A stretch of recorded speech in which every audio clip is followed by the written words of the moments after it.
দিনের লড়াই সংগ্রামের সহযোগী আমাদের ভাই, যারা আমরা একসাথে আন্দোলন সংগ্রাম করেছি, একসাথে জেল খেটেছি, একসাথে আমরা বিগত দিনে ফ্যাসিবাদের বিরুদ্ধে আন্দোলন করতে গিয়ে নানা ধরনের জুলুম নির্যাতনের শিকার হয়েছি।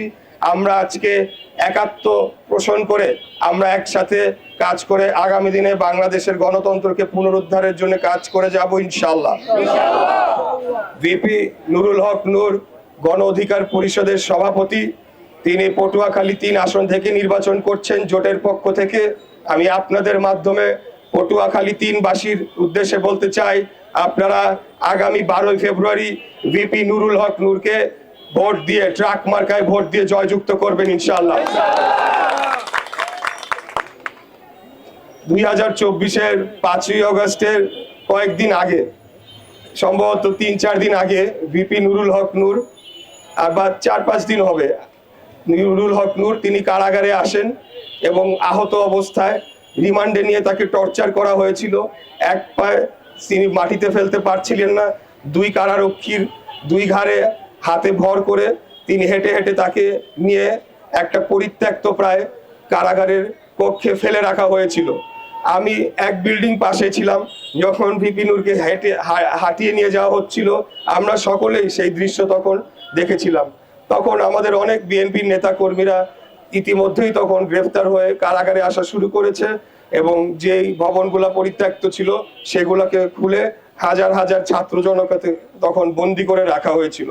পরবর্তীতে যখন 5 তারিখে সেই দুপুর 3টা বা 3:30টার দিকে যখন আমরা ঘোষণা আসলো যে খুনি হাসিনা দেশ ত্যাগ করে পালিয়ে গিয়েছে, তখন আমি কারার কর্তৃপক্ষকে চাপ প্রয়োগ করলাম এবং ভিপি নূরকে সেই পরিত্যক্ত যে ভবন ছিল সেই একটা রুমে রাখা হয়েছিল, সেখান থেকে তাকে নিয়ে এসে আমার রুমে সে থাকলো। সেই রাতটা সে আমার ওখানেই ছিল, আমার রুমেই ছিল। আরো কয়েকজন ছিল আপনাদের গণ অধিকার পরিষদের, নিচ দোতলায় ছিল, আমি 3 তলায় ছিল। তো আমাদের খাবারের সংকট ছিল তখন, কারণ আপনারা জানেন যে কারফিউ চলছিল, বাইরে থেকে খাবার যাচ্ছে না, কারা কর্তৃপক্ষের কাছেও খুব একটা বেশি খাবার মজুদ ছিল না।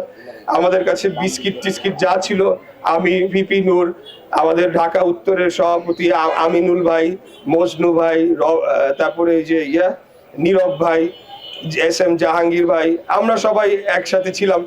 এমনকি জামাতে ইসলামের বর্তমান জেনারেল সেক্রেটারি মিয়া গোলাম পারওয়ার সাহেবও আমার অপোজিট পাশেই ছিলেন। আমরা একসাথে খাবার ভাগাভাগি করে খেয়েছি, একজনের খাবার আমরা 4 জন মিলে খেয়েছি। আমাদের মধ্যে সেই স্পিরিটটা কাজ করেছে। তো আগামী দিনে, আগামী 12 ফেব্রুয়ারি আমরা প্রতিদ্বন্দ্বিতা করব, কিন্তু আমরা ইদানিং লক্ষ্য করতে পারছি যে আমাদের প্রতিদ্বন্দ্বী এক বা একাধিক দল রয়েছে, তারা পরিবেশকে নষ্ট করার জন্য নানা রকম কুরুচিপূর্ণ বক্তব্য তাদের মিড লেভেলের এবং লোয়ার মিড লেভেলের এবং তাদের ছাত্র সংগঠনের লোকজন কথা বলছে। তো যাই হোক, আজকে আমি অত্যন্ত আনন্দিত যে সেই ভিপি নুরুল হক নূর, ওনার সাথে আমার ঘনিষ্ঠতা আরো অনেক আগের থেকে। আমি ওনার একজন বড় ফ্যান। যখন থেকে তিনি ডাকসুর ভিপি নির্বাচিত হয়েছিলেন, তাকে বারবার আহত করা হলো। এমনও দিন গিয়েছে তিনি রোজার মধ্যে ইফতার মাহফিলে যোগ দিতে গিয়েছিলেন ঢাকার বাইরে, রোজা থাকা অবস্থায় তাকে রক্তাক্ত করা হয়েছে। তার একজন সংগ্রামী মানুষ, তাকে আমি অত্যন্ত শ্রদ্ধা করি এবং আমি চাই যে আগামী দিনে আমরা যে নতুন বাংলাদেশ বিনির্মাণ করতে যাচ্ছি, সেখানে ভিপি নুরুল হক নূর তার অগ্রগামী ভূমিকা থাকবে। আমরা সকলেই তাকে সহযোগিতা করব ইনশাআল্লাহ। আমরা তার জন্য দোয়া করি, তিনি যাতে আগামী সংসদে বিজয়ী হয়ে আসেন, সেই দোয়া আমরা অবশ্যই করি। আর আমার ভাই বকরুল ইসলাম, আজকে থেকে তিনি আমার ভাই। ছাত্র অধিকার পরিষদ আমার ভাই, গণ অধিকার পরিষদ আমার ভাই, যুব অধিকার পরিষদ আমার ভাই।